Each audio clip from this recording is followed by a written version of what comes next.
முருங்கைக்கீரையில் சம்பல் நான் எந்த அளவில் என்னென்ன பொருட்கள் சேர்த்து சம்பல் செய்த நான்ன்றதை பதிவு செய்திருக்கிறேன். முருங்கைக்கீரையின் காம்புகள் இல்லாமல் துப்புரவு செய்து 100 கிராம் முருங்கைக்கீரை எடுத்திருக்கிறேன். கீரையை கழுவி தண்ணி வடிய விட்டுருக்கிறேன். தேவையான அளவு எண்ணெய் விட்டு சூடாக்கியிருக்கிறேன்.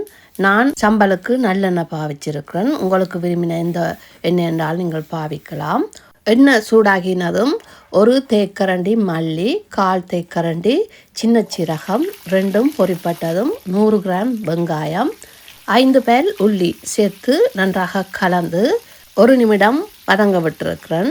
இந்த சம்பலுக்கு சின்ன வெங்காயம் உங்கள்கிட்ட இல்லையாண்டா பெரிய வெங்காயமும் நீங்கள் சேர்த்து சம்பல் செய்யலாம். சின்ன வெங்காயம் சேர்த்து சம்பல் செய்தீங்களாண்டா அந்த சம்பல் இன்னும் நல்ல சுவையாக இருக்கும். இந்த சம்பலுக்கு வேறு கறி எதுவும் தேவையில்லை. இந்த சம்பல் மாத்திரமே போதும். இதோட நல்லெண்ணெயோ அல்லது நெய்யோ சேர்த்து சாப்பிட நல்லா இருக்கும். 1 நிமிடம் வதங்கி வந்த பிறகு 10 செத்த மிளகாயை கழுவி சேர்த்துருக்கிறேன். இதோட தக்காளி பழம் நான் பாதி சேர்த்துருக்கிறேன். தேவையான அளவு உப்பு சேர்த்து நன்றாக கலந்து தக்காளி பழம் நல்லா வதங்கும் வரைக்கும் விட வேணும். நான் இந்த சம்பலுக்கு இஞ்சி சேர்க்கையில் உங்களுக்கு இஞ்சி சேர்க்கிறது விருப்பம் வேண்டாம் சின்ன துண்டு இஞ்சி சேர்த்தும் நீங்கள் சம்பல் செய்யலாம். இந்த சம்பலுக்கு பழப்புளி அல்லது தேசிப்புளி சேர்க்கலாம். நான் தேசிப்புளி தான் சேர்த்துருக்கிறேன். தக்காளி நல்லா வதங்கி வந்த பிறகு முருங்கைக்கீரையை சேர்த்து நன்றாக கலந்து 3 நிமிடம் வதங்க விட்டுருக்கிறேன்.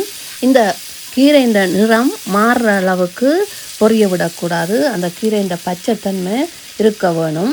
இப்போ 3 நிமிஷமாக அடுப்பு நல்லா குறைவாக விட்டு வதங்க விட்டுருந்தேன். நான் 1/2 கப் துருவிய தேங்காய்ப்பூ சேர்த்துட்டு அடுப்பை நல்லா குறைவாக விட்டு 2 நிமிடம் வதங்க விட்டுருக்கிறேன். 2 நிமிடம் நல்லா வதங்கி வந்த பிறகு அடுப்பை ஆஃப் பண்ணிவிட்டு நன்றாக ஆற விட வேணும். நன்றாக ஆறின பிறகு எல்லாத்தையும் மிக்ஸி ஜாரில் சேர்த்துட்டு இதோட தேவையான அளவு தேசிப்புளி சேர்த்து நன்றாக பட்டா அரைத்தெடுக்க வேணும். இப்போ நல்ல சுவையான முருங்கைக்கீரை சம்பல் தயாராகிட்டுது. இந்த செய்முறை பிடிச்சிருந்தா நீங்களும் செய்து பாருங்கள். நன்றி.